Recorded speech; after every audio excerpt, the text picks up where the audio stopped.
आंवला नवमी कथा।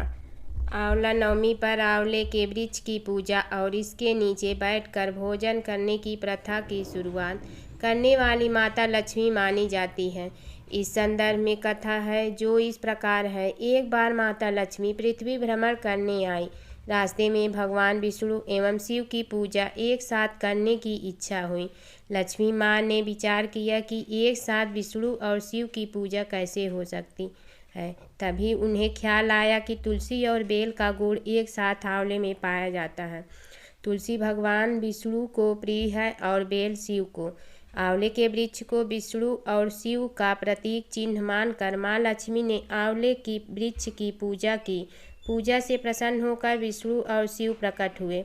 लक्ष्मी माता ने आंवले के वृक्ष के नीचे भोजन बनाकर विष्णु और भगवान शिव को भोजन करवाया। इसके बाद स्वयं भोजन किया। जिस दिन यह घटना हुई थी उस दिन कार्तिक शुक्ल नवमी थी। तभी से यह परंपरा चली आ रही है। अक्षय नवमी पर अगर आंवले की पूजा करना और आंवले के वृक्ष के नीचे बैठकर भोजन बनाना और खाना संभव नहीं हो तो इस दिन आंवला जरूर खाना चाहिए। एक अन्य मान्यता के अनुसार अक्षय नवमी को आंवला खाने से महर्षि आंवला नवमी की कथा।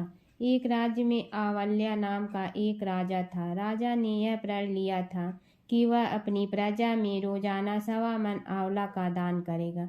उसके बाद ही खाना ग्रहण करेगा। राजा अपने प्रण के अनुसार ऐसा ही करता था, लेकिन उसके बेटे और बहू को यह बात पसंद नहीं थी। इसलिए एक दिन उसके बेटे बहू ने सोचा कि राजा इतने सारे आंवले रोजाना दान करते हैं, इस प्रकार तो एक दिन सारा खजाना खाली हो जाएगा। एक दिन बेटे ने राजा से कहा कि उसे इस तरह दान करना बंद कर देना चाहिए।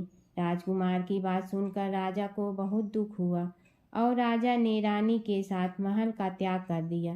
फिर क्या था, राजा आंवला दान नहीं कर पाए और अपने प्रण के कारण कुछ खाया नहीं। जब भूखे प्यासे 7 दिन हो गए तब भगवान को उनके ऊपर दया आ गई। इसलिए भगवान ने राजा के लिए जंगल में ही महल, राज और बाग बगीचे सब बन गया और ढेरों आंवलों के पेड़ लगा दिए। जब राजा रानी ने यह देखा कि जंगल में उनके राज्य से भी 2 गुना राज्य बसा हुआ है, राजा रानी से कहने लगे, रानी देख कहते हैं कभी भी सत्य का साथ नहीं छोड़ना चाहिए। आओ नहा धोकर आंवला दान करें और भोजन करें। राजा रानी ने आंवला दान करके खाना खाया और खुशी खुशी नए महल में रहने लगे। उधर आंवला देवता का अपमान करने व माता पिता से बुरा व्यवहार करने के कारण राजकुमार के बुरे दिन आ गए।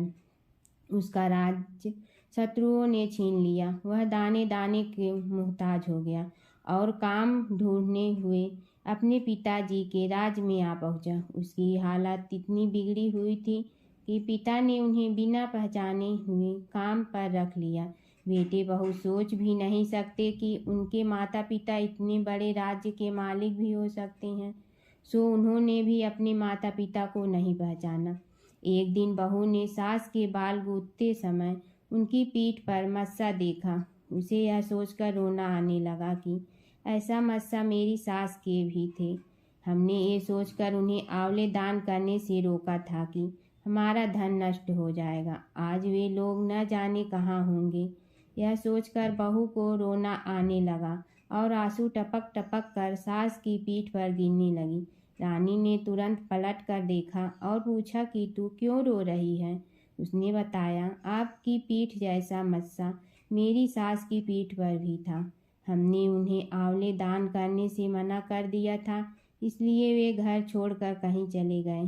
तब रानी ने उन्हें पहचान लिया, सारा हाल पूछा और अपना हाल बताया। अपने बेटे बहू को समझाया कि दान करने से धन कम नहीं होता बल्कि बढ़ता है।